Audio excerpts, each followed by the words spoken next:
Good morning students. आज हम पढ़ रहे हैं हिंदी का यूनिट नंबर 3 जो है सच्चा हीरा। ये एक कहानी है जिसमें इस कहानी में व्यक्ति के ज्ञान के साथ साथ उसके कर्म को भी महत्व दिया गया है। अच्छा ज्ञान अच्छी बात है, लेकिन वह आचरण में नहीं हो तो निर्थक है। इस बात को रोचक तरीके से प्रस्तुत किया गया है।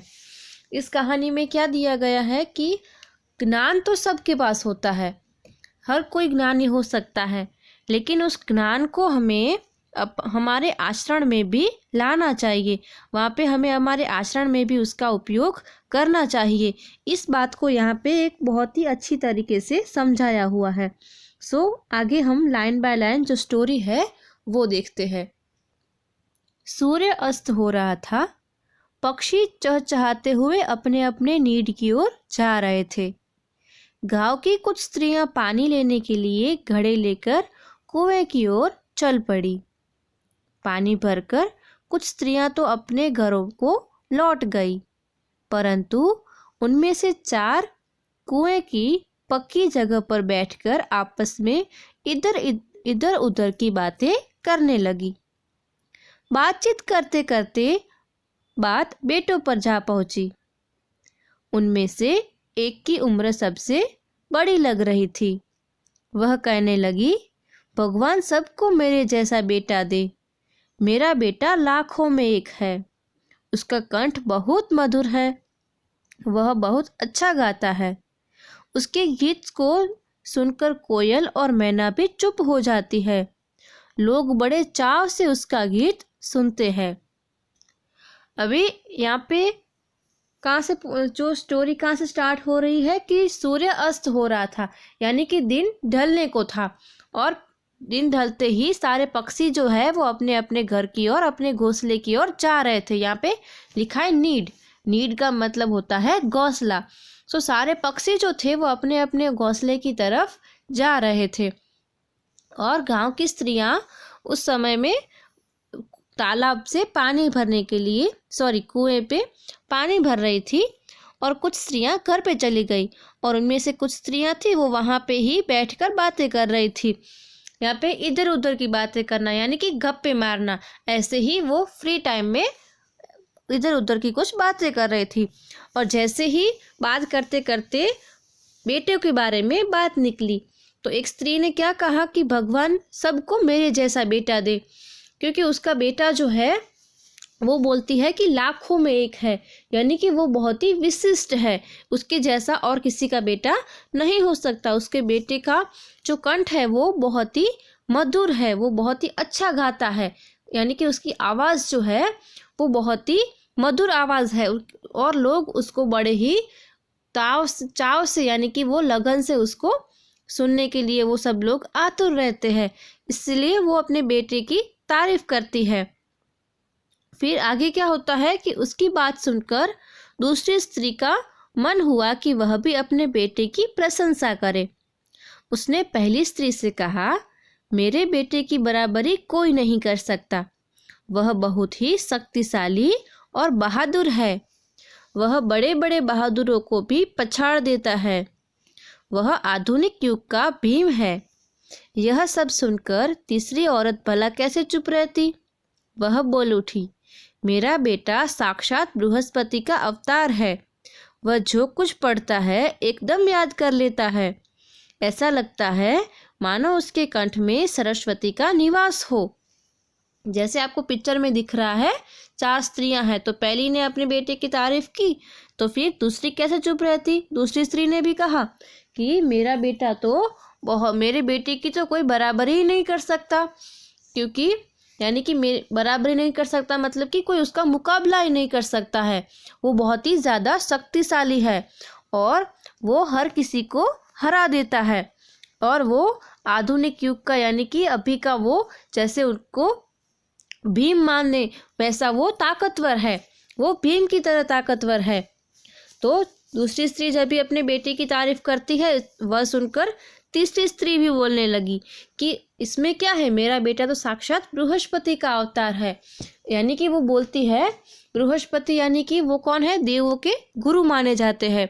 तो वो बोलती है कि मेरा बेटा तो बृहस्पति की तरह है, वो जो कुछ पढ़ता है उसको एक बार में ही याद रह जाता है और वो उसके कंठ में मानो सरस्वती देवी जो है वो निवास करती हो। फिर तीनों औरतों की बातें सुनकर चौथी स्त्री चुपचाप बैठी रही। उसने अपने बेटे के बारे में कुछ न कहा। पहली स्त्री ने उसे टोकते हुए कहा, क्यों बहन, तुम क्यों चुप हो? तुम भी तो अपने बेटे के बारे में कुछ बताओ। चौथी स्त्री ने बड़े ही सहज भाव से कहा, मैं अपने बेटे की क्या प्रशंसा करूं? वह तो गंधर्वसा गायक है। वह न तो गंधर्वसा गायक है, न भीमसा बलवान और न ही बृहस्पति सा बुद्धिमान। ये तीनों स्त्रियां जो है वो अपने अपने बेटे की तारीफ कर रही थी, लेकिन चौथी स्त्री जो थी वो कुछ नहीं बोल रही थी। तो पहली स्त्री ने उसको टोकते हुए कहा कि यानी कि उसको पूछा कि क्यों तुम अपने बेटे की तारीफ नहीं कर रही हो, तुम भी तो कुछ बोलो। तभी चौथी स्त्री ने क्या कहा कि मेरा बेटा ना ही तो गंधर्व जैसा है, ना ही भीम की तरह है और ना ही बृहस्पति की तरह बुद्धिमान है, मैं अपने बेटे की क्या तारीफ करूं। फिर कुछ समय बाद जब वे सब घड़े सिर पर लेकर लौटने लगी, तभी किसी गीत का मधुर स्वर सुनाई पड़ा। सुनकर पहली स्त्री बोली, सुनो, मेरा हीरा गा रहा है। तुम लोगों ने सुना? उसका कंठ कितना मधुर है। वह लड़का गीत गाता हुआ उसी रास्ते से निकल गया। उसने अपनी माँ की ओर कोई ध्यान नहीं दिया। इतने में दूसरी स्त्री का बेटा उधर से आता हुआ दिखाई दिया। दूसरी स्त्री उसे देखकर गर्व से बोली, देखो, वह मेरा लाडला बेटा आ रहा है। शक्ति और सामर्थ्य में उसकी बराबरी कोई नहीं कर सकता। वह यह कर कर वहाँ से कह रही थी, उसका बेटा भी उसकी ओर ध्यान नहीं दिया और वहाँ से निकल गया। जब भी वो लोग वहाँ से पानी भरकर लौट रहे थे, तभी क्या हुआ कि पहली स्त्री जो थी अपने बेटे की तारीफ कर रही थी, उसका बेटा पहले वहाँ से निकला। तो वो गीत गाता हुआ वहाँ से जा रहा था। तभी उसकी माँ ने सबको कहा कि सुनो, देखो कितना मधुर मेरा बेटा गा रहा है। कितना मीठी आवाज़ है मेरे बेटे की। ऐसे बोलकर वहाँ से वो उसके बेटे की तारीफ कर रही थी, लेकिन उसके बेटे ने क्या किया, उसके सामने तक नहीं देखा और उसको नज़रअंदाज करके वहाँ से निकल गया। इसी दौरान दूसरी स्त्री जो है उसका बेटा वहाँ से निकला और उसने भी वही किया। वो दूसरी स्त्री भी अपने बेटे की तारीफ कर रही थी, लेकिन उसके बेटे ने भी उसके सामने नहीं देखा। और उतने में ही तीसरी स्त्री जो है उसने कहा कि ये मेरा बेटा है। और कुछ आगे बढ़े तो एकाएक तीसरी स्त्री का बेटा उधर से संस्कृत के श्लोक का पाठ करता हुआ निकला। उसके उच्चारण से ऐसा लग रहा था मानो उसके कंठ में साक्षात सरस्वती विराजमान हो। तीसरी स्त्री ने गदगद स्वर में कहा, देखो, यही है मेरी गोद का हीरा। इसे कौन बृहस्पति का अवतार नहीं कहेगा। परंतु उसका बेटा भी माँ की ओर देखे बिना आगे बढ़ गया। फिर जैसे ही वो आगे बढ़े, वहाँ पे तीसरी स्त्री जो है उसका बेटा क्या कर रहा था, संस्कृत के जो श्लोक थे वो पढ़ रहा था। तो उसने बहुत ही भावुक होकर कहा कि देखो, ये है मेरा हीरा, यानी कि बहुत ही अच्छा आदमी। इसको साक्षात सरस्वती, इसको बृहस्पति का ये अवतार है। और ऐसे ही वो अपनी बेटी की तारीफ कर रही थी। उतने में ही उसका बेटा वहाँ से गुजर गया और उसने भी अपनी माँ की ओर नहीं देखा। फिर इसी के दौरान वह अभी थोड़ी दूर गया था कि चौथी स्त्री का बेटा भी अचानक उधर से आ निकला। वह देखने में बहुत ही सीधा साधा और सरल प्रकृति का लग रहा था। उसे देखकर चौथी स्त्री ने कहा, बहन, यही मेरा लाल है।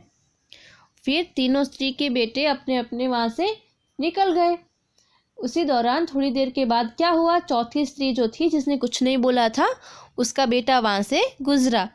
तभी वो स्त्री बोली कि देखो, ये जो जा रहा है वो मेरा लाल है, यानी कि वो मेरा बेटा है। और दिखने में वो बहुत ही सीधा साधा और सरल लग रहा था। चौथी स्त्री उसके बारे में बता ही रही थी कि उसका बेटा पास आ पहुंचा। अपनी माँ को देखकर वह रुक गया और बोला, माँ लाओ, मैं तुम्हारा घड़ा पहुंचा दूं। मना करने पर भी उसने माँ के सिर से पानी से भरा घड़ा उतारकर अपने सिर पर रखा और घर की ओर चल पड़ा। फिर उसकी माँ उसके बारे में कुछ बोले उससे पहले ही उसने क्या कहा कि अपनी माँ जो थी वो सिर पे घड़े रख के आ रही थी, तो उसने कहा कि लाओ, मैं जो घड़े है वो घर पे पहुंचा देता हूँ। लेकिन उसकी माँ ने मना किया कि नहीं, मैं रख दूंगी। लेकिन उसने फिर भी उसकी माँ के सर से घड़े उतारकर खुद के सर पे रखे और वो घर की ओर चल पड़ा। तीनों औरतें बड़े ही आश्चर्य से चौथी स्त्री के बेटे की ओर देखती रही। एक वृद्ध महिला जो बहुत देर से इन औरतों के पीछे चलती हुई इनकी बातें सुन रही थी, पास आकर बोली, देखती क्या हो, यही सच्चा हीरा है। तीनों औरतें जो थी अपने अपने बेटे की तारीफें कर रही थी। उन्होंने वो तीनों इसको देखते ही रह गई कि ये चौथी स्त्री का जो बेटा है वो कितना आदर्श है। फिर उनके पीछे पीछे एक महिला भी जा रही थी। यहाँ पे आप पिक्चर में देख सकते हैं, वो बहुत देर से उनकी बातें सुन रही थी। वो क्या है, वो पास आकर वो बोलती है कि आप लोग क्या देख रहे हो, सच्चा हीरा तो यही है। क्योंकि उन तीनों के बेटे जो है वो बहुत ही बलवान थे, शक्तिशाली थे, बुद्धिशाली थे, उनके पास बहुत ही ज्ञान था। लेकिन वो किस काम का, जब उसकी माँ जो है वो काम पानी के घड़े लेकर आ रही थी और वो उनको नज़रअंदाज करके वहाँ से चले गए, ना कि अपनी माँ की उन्होंने मदद की। लेकिन ये चौथी स्त्री का जो बेटा है वो भले ही उसमें इतना ज्ञान नहीं है, उसमें इतनी कला नहीं है, लेकिन वह अपनी माँ को ऐसे काम करते हुए अकेले नहीं देख सकता। उसने भी अपनी माँ की मदद की, वो ना कि वो उसको नज़रअंदाज करके वहाँ से निकल गया।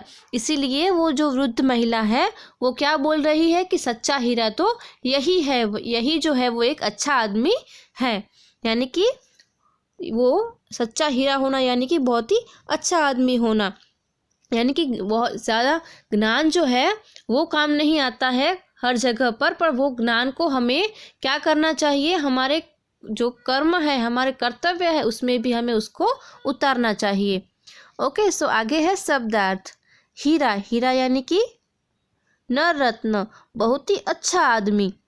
फिर है चहचहाना यानी कि चहकना। नीड यानी घोंसला। कंठ यानी गला, आवाज़, स्वर, शब्द। चाव यानी प्रबल इच्छा और लगन। फिर है प्रशंसा यानी तारीफ। फिर है बराबरी यानी तुलना, क्षमता, समानता। फिर है सामर्थ्य यानी कि बल और योग्यता। फिर है पछाड़ना यानी हराना, पटकना या गिराना। फिर है आधुनिक यानी कि अर्वाचीन, नवीन। आगे है बृहस्पति यानी कि देवों के गुरु। फिर है साक्षात यानी कि सामने, सन्मुख। प्रत्यक्ष, मूर्तिमान। निवास यानी घर और रहने का स्थान। फिर है टोकना यानी कि रोकना या पूछताछ करना। फिर है मधुर यानी मीठा। गर्व यानी कि अभिमान। और प्रकृति यानी कि स्वभाव। आगे है मुहावरे। इधर उधर की बातें करना यानी कि गप्पे मारना। लाखों में एक होना यानी कि विशिष्ट होना। पछाड़ देना यानी कि मार गिराना। बराबरी करना जिसका मतलब होता है मुकाबला करना। और सच्चा हीरा होना मतलब कि अच्छा आदमी होना। ओके, सो यहाँ पे हमारा यूनिट जो है वो ख़त्म होता है और आपका जो होमवर्क है वो आपका यूनिट नंबर 2 जो है उसकी वर्कबुक की एक्सरसाइज जो है वो आपको कंप्लीट करनी है। ओके, आगे की इस यूनिट की जो एक्सरसाइज है वो हम नेक्स्ट वीडियो में डिस्कस करेंगे। Okay students, thank you, bye.